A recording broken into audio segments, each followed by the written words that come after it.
Hey YouTube, welcome back to our channel. My name is Elena. And I'm Bjorn. And we are Viking Age reenactors and living historians here to talk with you about your favorite Viking shows. Today we're taking a look at Vinland Saga episode 9.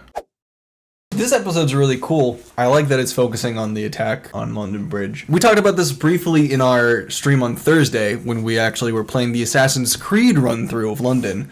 We talked a little bit about London Bridge and how that might be associated with some Viking raids. This is literally the Viking raid it might be associated with. We don't know for sure. I like that they kind of have this little bit of a duality with Thorkel here as a Viking fighting against Vikings and the kind of the same thing, because it kind of shows a little bit of that history taking place too, because it was Vikings fighting against Vikings for the English, with that whole like sellsword attitude. Thorkel the Tall, we don't know if he was that tall.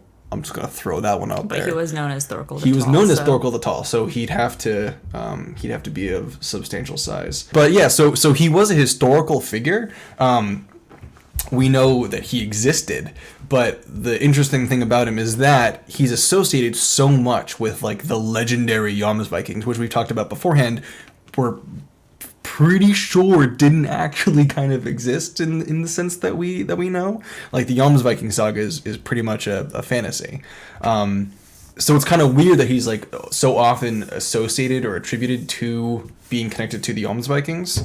It's like we can justify and explain the person existing, but not like his profession. You know, it's a little bit weird. I didn't realize beforehand, but they had the chains going up through the bottom of the bridge and to keep the ships from going under tops, because that was also a legitimate technique to keep the Vikings from going through the rivers or just bypassing the bridge or whatever. They would string big lengths of chains across in sections to keep the ships from crossing, so it's pretty cool.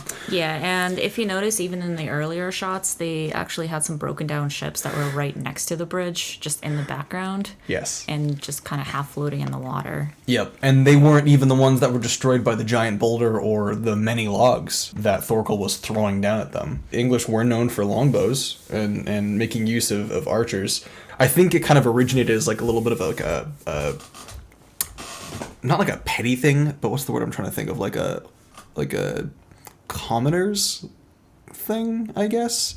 But then it just became so invaluable that they started getting higher prioritization essentially, and they became like a rank or like a stature in English culture, I think. Don't quote me on that. I don't want to be quoted on that. I mean, I can kind of see that happening because we always talk about how spears and axes were very prominent on the battlefield, especially in the earlier Viking Age, because they used less metal to make. And I can absolutely see that for the bow and arrow. Not specifically from the Viking side, but from the English side. The bow is entirely wood, and the arrows use very, very little metal, and you can fire them at a range, so yeah, it kind of makes sense. Yeah, it's the perfect weapon for when you only have a knife and you want to kill somebody who's really far away. All you got a knife is a knife and a stick. Basically, yeah. Basically. But yeah, a lot of people will kind of say that like the Vikings didn't use bow and arrows when fighting because they're very all about like honor and prestige, and they thought it was kind of like a cowardly thing. And there's some belief. There's some kind of meat to that belief, I guess. I read a book that was talking about a raid on England, and the Vikings were kind of holed up on this little like island because the tide had come in and like it flooded the walkway between where they were and where the rest of the Englishmen were. So they like parlayed with the English to be like, hey, can we wait for the tide to go back down so we can like fight with honor and not be shitty? And the English were like, yeah, sure, why not? That makes sense. So like if the English were like nah and just killed them with arrows, that would kind of be a little bit of like a cowardly thing, and it just it kind of furthers that mentality. But also we mentioned the Gula thing in past weeks. Gula thing was like an old Scandinavian Norwegian law code, and it specified the type of gear that you had to kind of bring with you when summoned for war, and included with that was you had to have with you a bow and string and 24 arrows. So it was absolutely kind of required war material. It was have with you. Yeah, it was required by law to provide a bow in times of war, or else you'd get fined. I hate Thorkel's fur vest that he's wearing underneath, and then fur skirt that he's wearing over his like chainmail kaftan. Yeah, that's a little bit much. It's just the standard trope of Vikings wearing fur, which they did, but very like minimally, more for decoration and for like trim. I guess like for me, in this instance, it doesn't bother me as much because especially like the fur on the top is literally just a trim. It's also a trim for chainmail, which is its own bizarre thing. Yeah. But yeah, then you have like the first skirt that's over it, and that doesn't make as much sense at all. It's mostly like that's mostly the skirt, yeah. That's the main thing. Yeah. So a couple of things that I did want to mention in that one shot where Thorfinn was trying to hone into the weak spots that he could hit, that was absolutely a thing back in battle, because obviously when you have chainmail and in some cases helmets and a whole bunch of other stuff, you would be looking for that. You would be looking for those weak spots, such as around the neck, around the armpits or lower arms or what have you. Whatever was open and not armored was the thing that you wanted to hit. You didn't go for the kill by trying to stab through the chainmail, because that didn't make as much sense, and you'd probably break your blade trying to do it.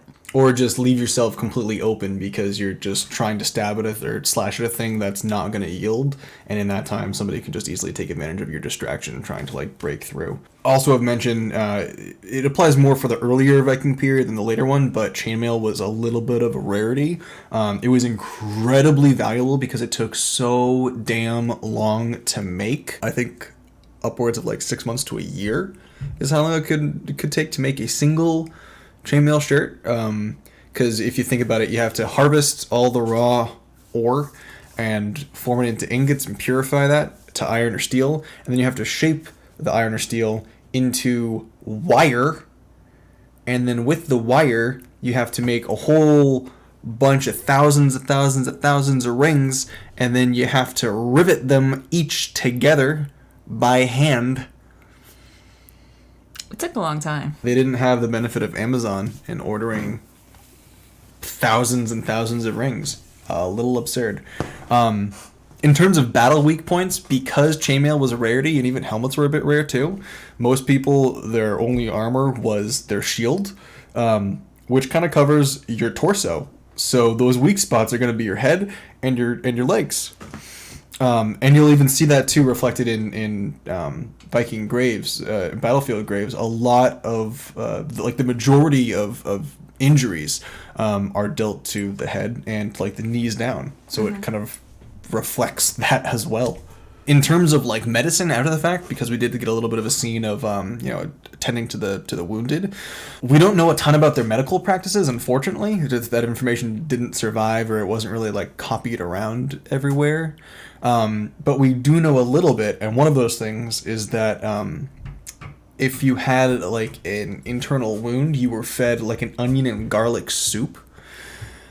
And you were fed that because when you drank it, if you could smell the onion in the wound, it meant that your intestines were pierced, and there was nothing they could do about it.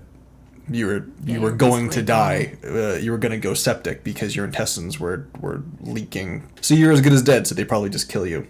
That being said, in general, when it comes to battle injuries, it really didn't take much to put a man down, because even a cut or a scrape could potentially be infected, and if that wound festers without modern medicine, you were basically as good as dead. Yeah, absolutely. They didn't have antibiotics back in the day, so if you got cut in battle and that wound got infected, basically, you had a very high chance of ending up in the grave. That was part of the reason why going into battle was so much more severe. you basically kind of wanted to avoid battle. Of course, Vikings went into battle for many reasons, and many people did. It wasn't just the Vikings, obviously, and there was a lot of battles that happened. But to go into battle, you kind of had to accept the very, very high probability that you were probably not coming back.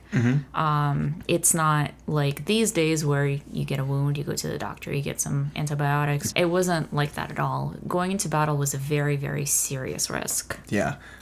Even after battle, like we're talking about, there's another example that I absolutely love talking about, which was an actual, it was a Scot Viking, it was a Scotsman by the name of Sigurd the Mighty, or Sigurd Eysteinsson. But the story goes that he had this big main foe, essentially, that he actually ended up killing, and he took his head as a trophy to show off his kill of his longtime rival. And riding home with it, he tied the head to his horse, to his saddlebags, and as he was riding, the tooth dug into his leg, and the wound that he got from the severed head biting into his leg got infected and killed him. So he died. His dead nemesis, his decapitated head, killed him after the battle. So the last thing that I really had on here is the very last line of the episode is Thorfinn kind of reminiscing what is so enjoyable about battle. And that kind of goes back to, I think, what was it, like an episode or two ago, where he kind of had that same thought pop up in his head with the family that took him in, with the mother and sister that took him in, and as he's going to battle to try and protect them, basically, the mother shows up and watches him kind of killing people, and as he looks at her, he realizes, is this the thing that I should be doing right now? Yeah, like reality breaks through. Yeah, and I feel like this is now being propagated into this episode. Like, he's kind of awakening and realizing maybe my father was right to leave this type of a lifestyle. Like, what is actually enjoyable? Like, there's no honor in killing. There's no honor in, these battles that are happening, basically. People's lives are being ripped apart and ruined. And why is this tall dude that I just fought so happy and giddy about the whole thing? Like, why is he enjoying it so much? I do enjoy the fact that they are putting this in here, because there was a very real gritty side to battle and a horrifying side to battle that a lot of TV shows and movies don't really look at or try to kind of envision a little bit.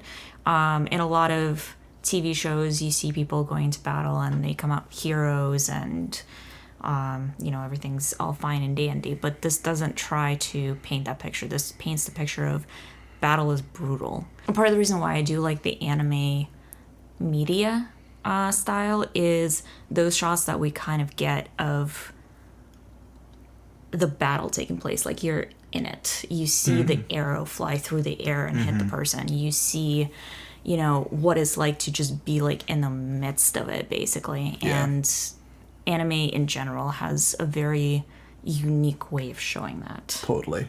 Thank you guys so much for watching. We hope you enjoyed it. If you did, hit the like button. If you're new to the channel, make sure to subscribe and hit the bell so you can be notified of our future videos, and we'll see you in the next one.